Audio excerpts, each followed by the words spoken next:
안녕하십니까. 한 주간 잘 지내셨는지요? 옆 사람과 함께 인사 나누기 원합니다. 한 주간 잘 지내셨습니까?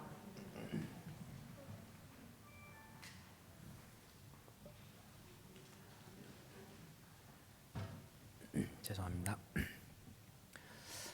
저는 한 20대 후반까지는 공짜를 참 좋아했던 것 같아요. 공짜라면 참 좋다 이렇게 생각했는데, 근데 시대가 시대라서 이제는 좀 공짜라고 생각이, 그냥 공짜는 아닌 것 같은데 라는 생각을 하게 됩니다. 또 옛날에는 물건을 이렇게 비교해보고 쌌으면 무조건 싼 걸 샀어요. 싸니까 이러면서 샀었는데, 역시 시간을 지나서 보니까 싸다고 그냥 사기는 이제 좀 망설여지게 되는 것 같더라고요. 그렇기 때문에 사람들이 얘기하죠. 세상에 공짜는 없다. 그리고 싼 게 비지떡이야. 뭐 이런 얘기를 하는 것 같습니다. 왜냐하면 역시 이 세상에는 공짜라는 게 사실은 없는 것 같아요. 이 우리가 살아가는 생활 속에서 공짜라는 거는 결국에는 뭔가를 받았을 때 돌려줘야만 하는 게 사람들과의 관계이고, 싼 거를 사도 결국 싼 값의 가치를 하니까 싼 거에 파는 거예요. 결국 그 나름 그 가격인 거예요. 참 공짜에 대해서 이런 생각을 하면서 레위기를 묵상하면서 저는 공짜에 대한 생각을 잠시 했는데요. 참 레위기 어려워요. 제가 이번 달에도 몇 번인가 아침 새벽 기도에서 데보션 담당을 해서 참 며칠인가 전하려고 머리를 싸매면서 고민을 하고 기도를 하면서 데보션을 전달한 경험이 있는데요. 제가 제가 공짜 얘기를 했는데 왜 하냐면요, 제 레위기를 묵상하면서 하나님은 참 공짜가 없으신 분이다. 뭐든지 철저하게 계산을 하신다. 죄가 있으면 죄값을 철저하게 계산하도록, 사람들과의 관계에서 손해를 끼쳤으면 철저하게 계산하도록, 이게 하나님이 레위기를 통해서 알려주시는 것 같아요. 그래서 하나님은 뭐든지 그냥 지나치는 게 없고 뭐든지 철저하게 계산해서 정산하도록 하는 게 레위기의 말씀이었고, 그런 게 하나님의 품성이 아닌가 싶었습니다. 특별히 하나님은 우리의 죄 있는 인간의 품성과는 전혀 거리가 멀신, 너무도 거룩하시고 너무도 위대하신 분이기 때문에 이 레위기에 등장하는 이스라엘 백성은 그러한 하나님 품성의 발끝만지도 못 따라가죠. 그래서 그들은 맨날 제사를 드려야 됩니다.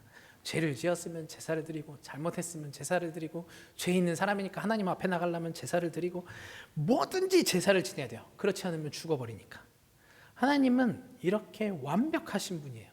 빈틈이 없으신 분이에요.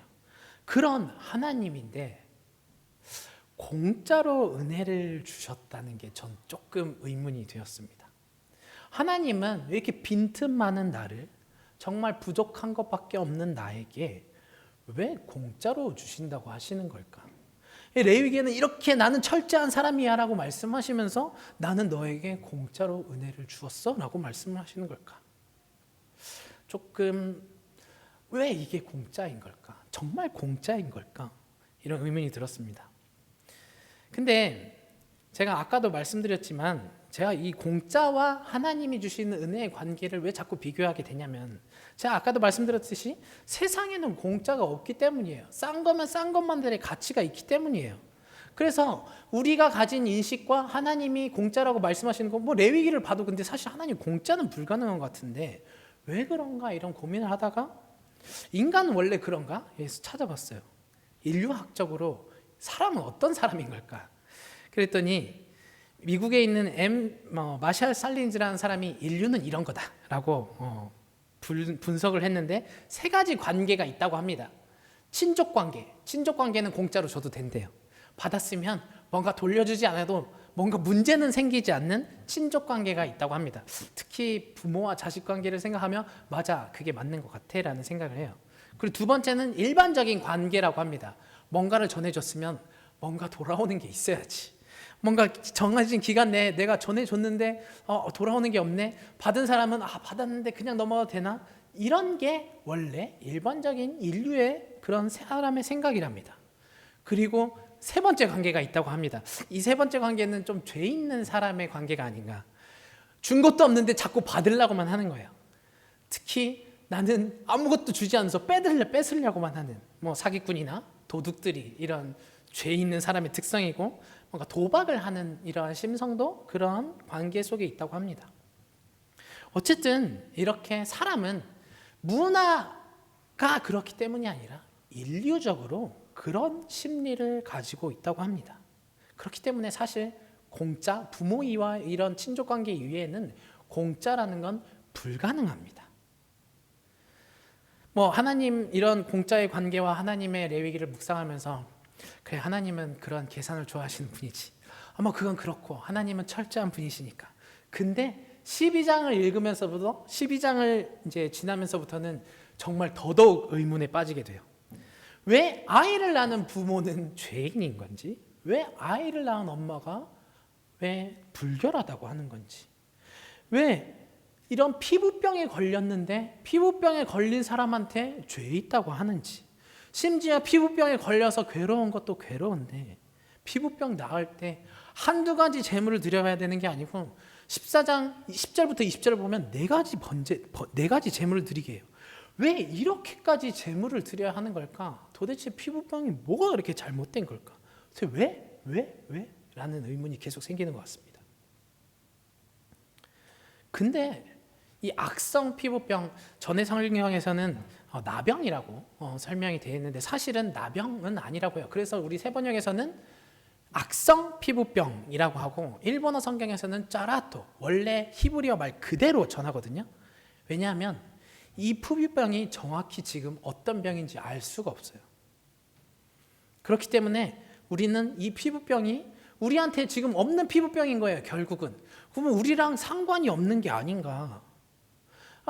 단지 이 레위기를 통해서 알 수 있는 건 뭔가 사람을 통해서 사람한테 전달되지고, 여기에 피부에 생기면 또 다른 피부에도 생기는 것 같고, 물건에 생기면, 옷이나 이런 데 생기면 우리의 사람한테 또 전달되고, 집에 생겨도 또 사람한테 전달되고, 집에 있는 물건도 결국 더럽게 되고, 이런 감염력 있는 게 악성 피부병이었다라는 건 알 수 있는 것 같아요.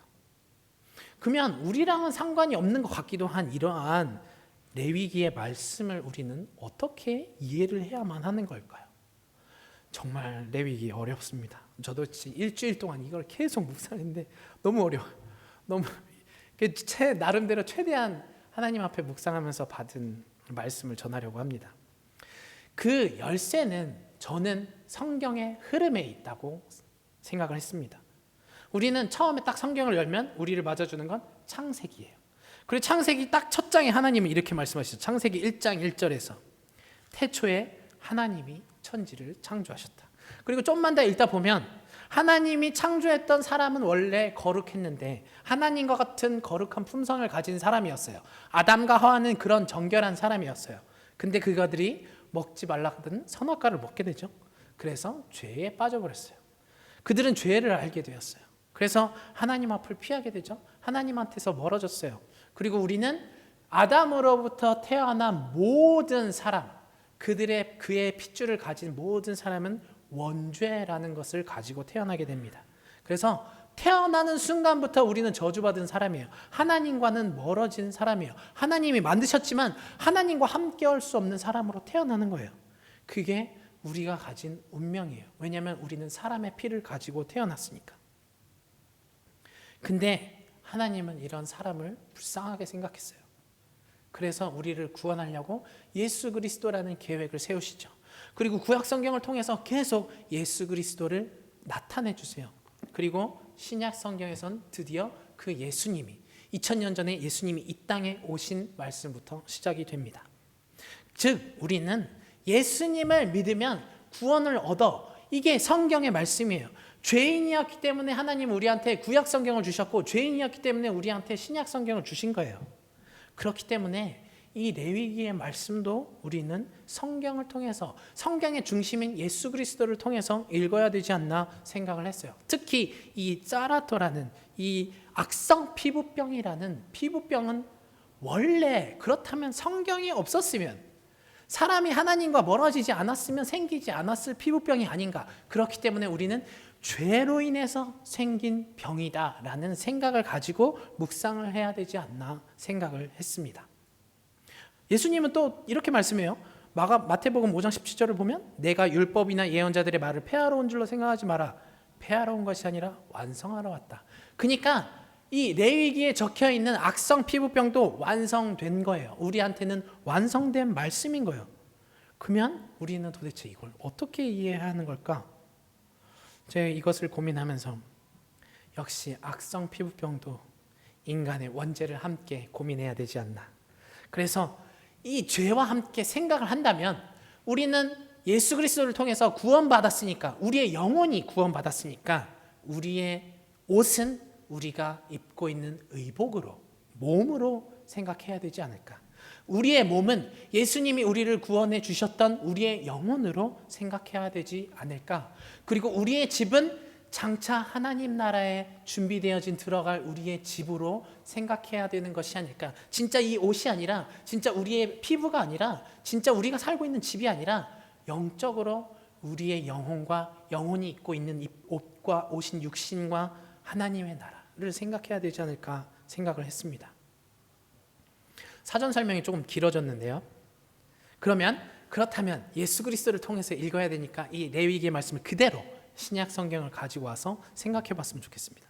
그때 우리는 이 레위기의 14장에서 거룩해지는 단계의 말씀이 저는 5가지 주님이 우리를 통해서 하시는 사역으로 볼 수 있지 않나 생각했습니다. 첫 번째, 제사장이 악성 피부병에 걸린 사람을 보기 위해서 진영 안에서 진영 밖으로 나갑니다. 즉 예수님은 하나님이 함께 하시는 천국에서 하나님 나라를 떠나서 이 땅으로 밖으로 내려오셨습니다. 밖으로 내려오신 거예요. 그래서 예수님은 이 땅에 있는 우리한테 와주셨어요. 이게 제사장이 진영 밖으로 나가는 말씀이지 않을까. 하나님을 나라로 데리고 다시 돌아가기 위해서 예수님이 이 땅에 오신 것, 이게 첫 번째 사역입니다. 두 번째 사역, 예수님의 사역을 도와주는, 누군가 예수님이 이 사람을 구원하기 위해서 이러한 물건을 가져와, 우슬초와 백향목과 새와 가져와 주겠니?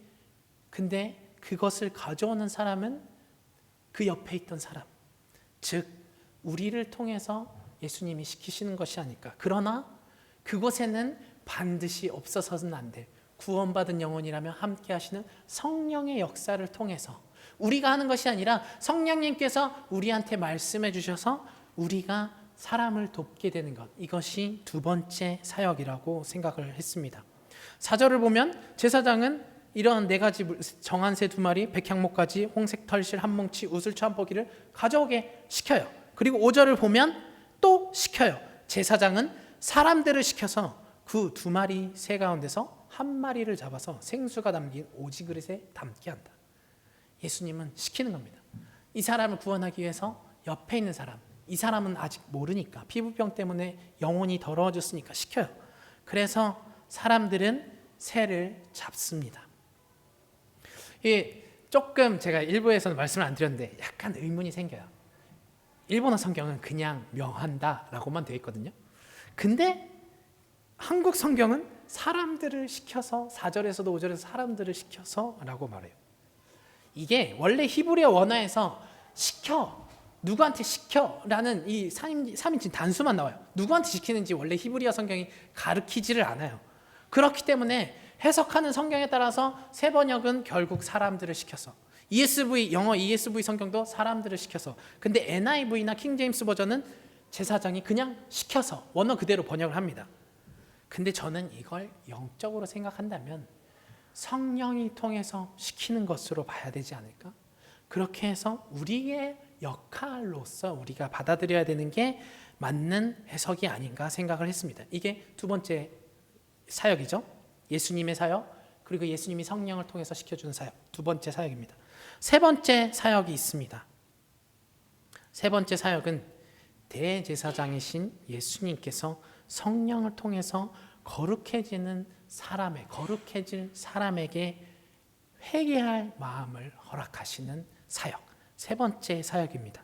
6절과 7절 말씀을 보면, 그렇게 한 다음에 제사장은 백향목가지와 홍색 털실 한 뭉치와 우슬초 한 포기, 그리고 살아있는 나머지 새를 가져다가 생수가 섞인 죽은 새의 피에 찍어서 악성 피부병에 걸렸다가 정하게 된 그 사람한테 7번 뿌린다. 그런 다음 제사장은 그에게 정하다고 선언하고 살아있는 새는 들판으로 날려보낸다 라고 말합니다.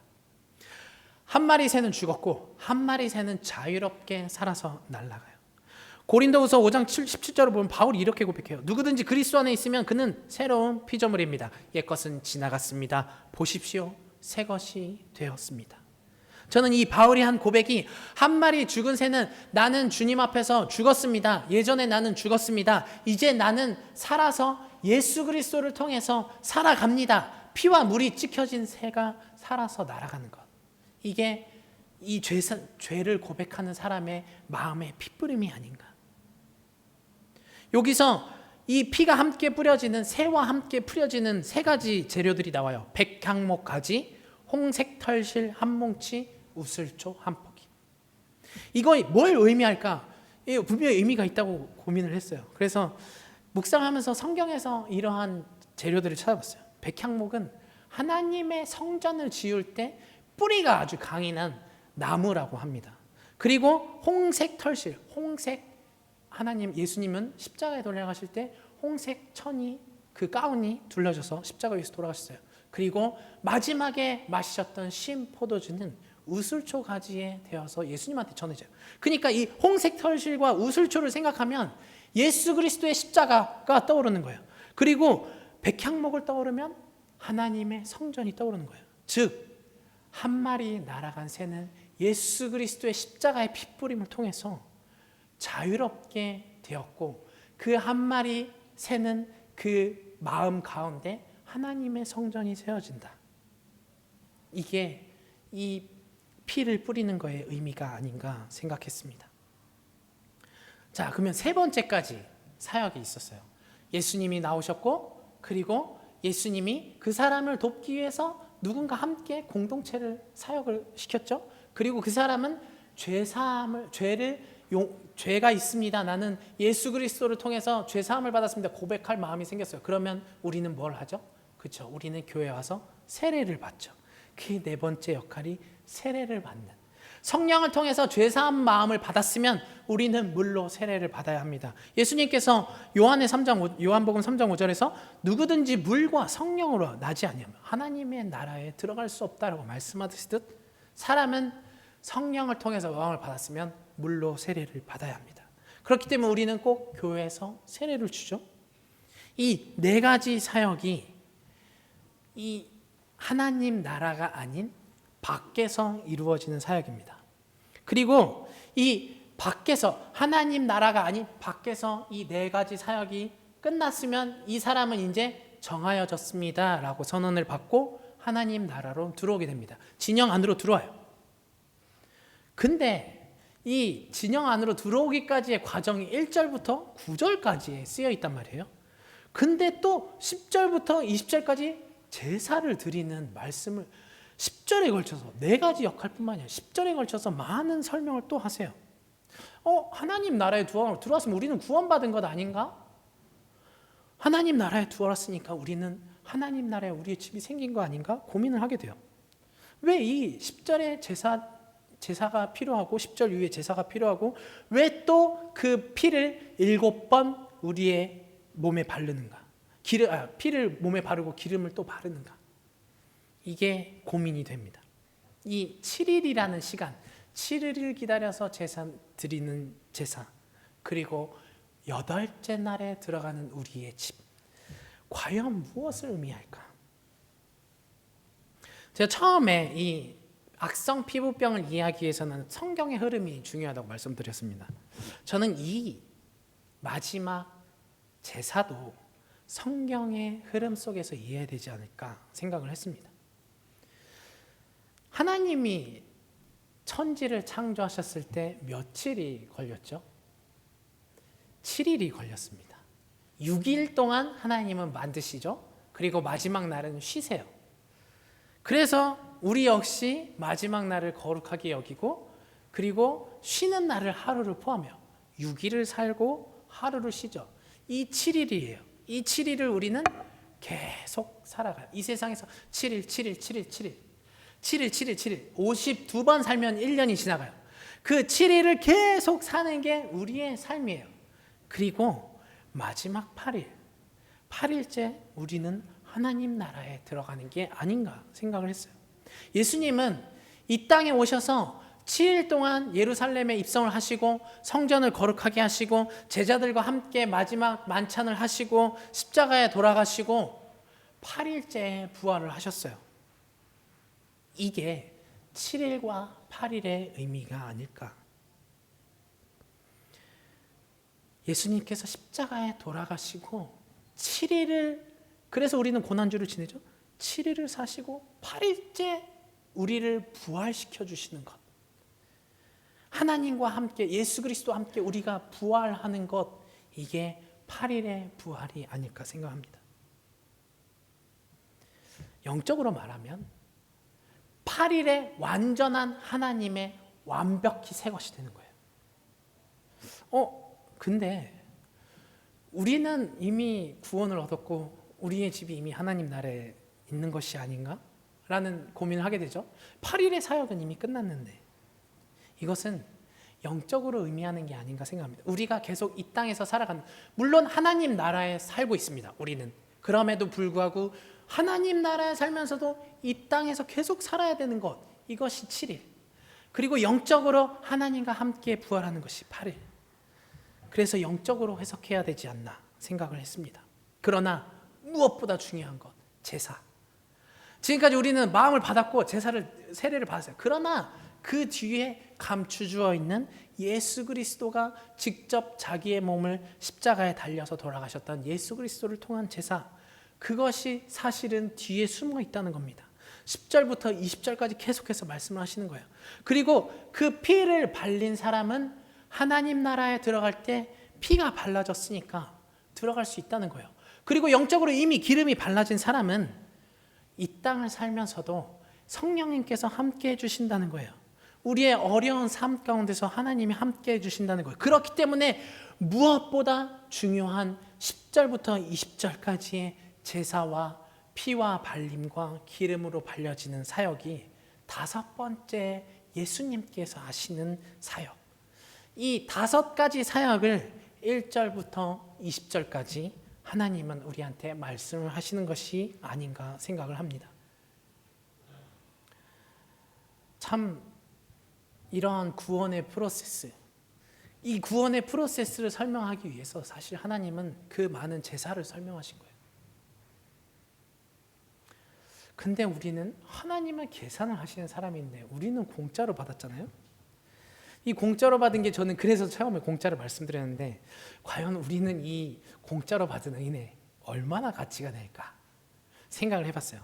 마침 구약 성경에 나아만이라는 장군이 등장을 해요. 그는 똑같은 악성 피부병에 걸립니다. 그래서 그가 엘리사에게 가서 피부병을 치료를 받는데, 그가 피부병을 치료하기 위해서 물건을 가지고 가요.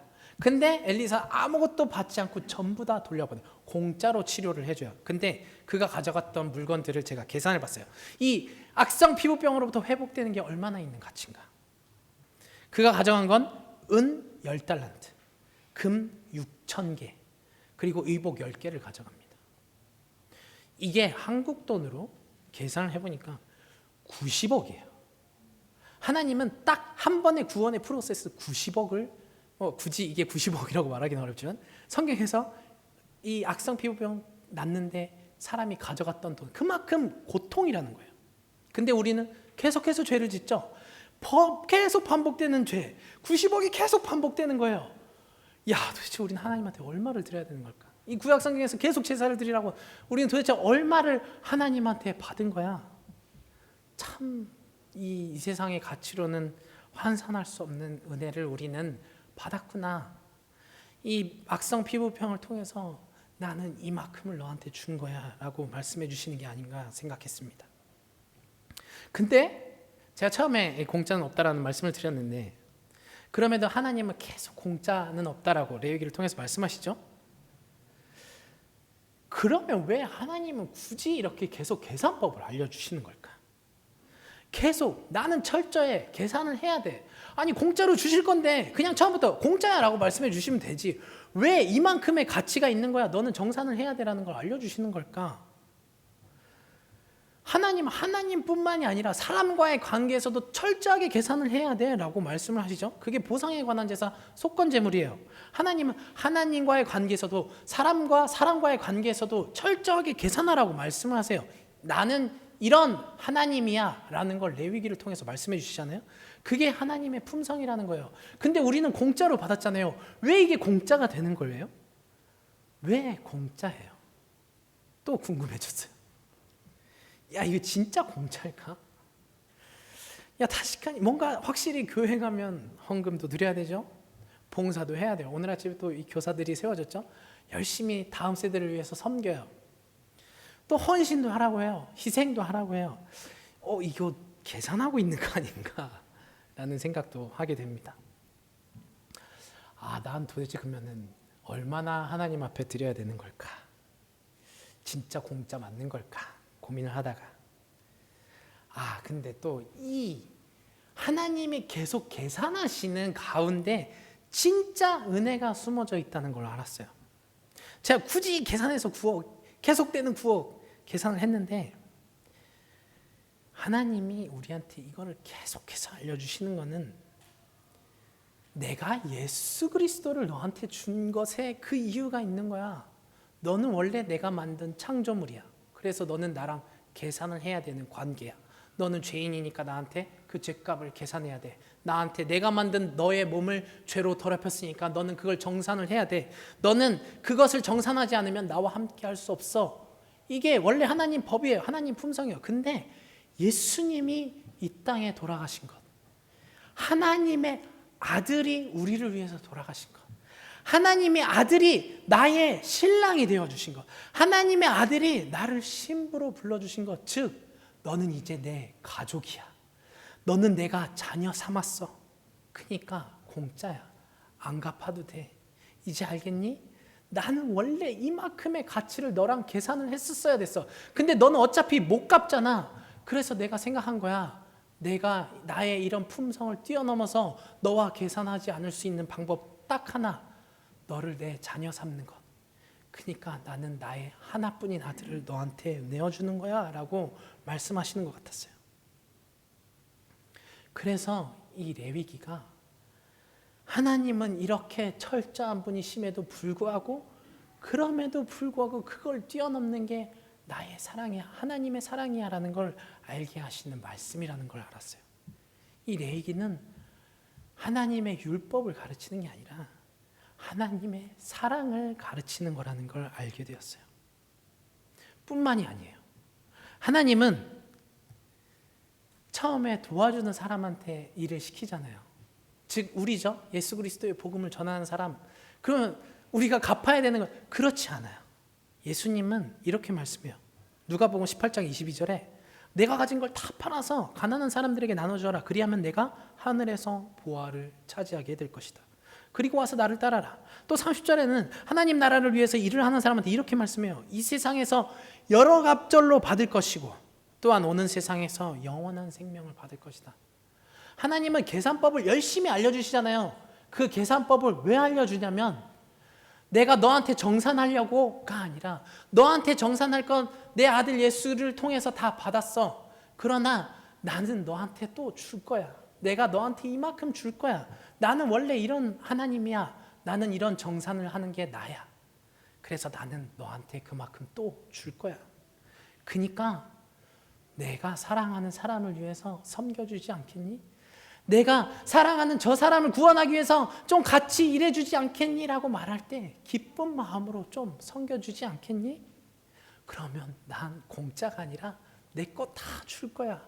내 거 다 너한테 상속해 줄 거야 라고 말씀하시는 것 같았어요. 그게 레위기지 않았나 생각을 합니다.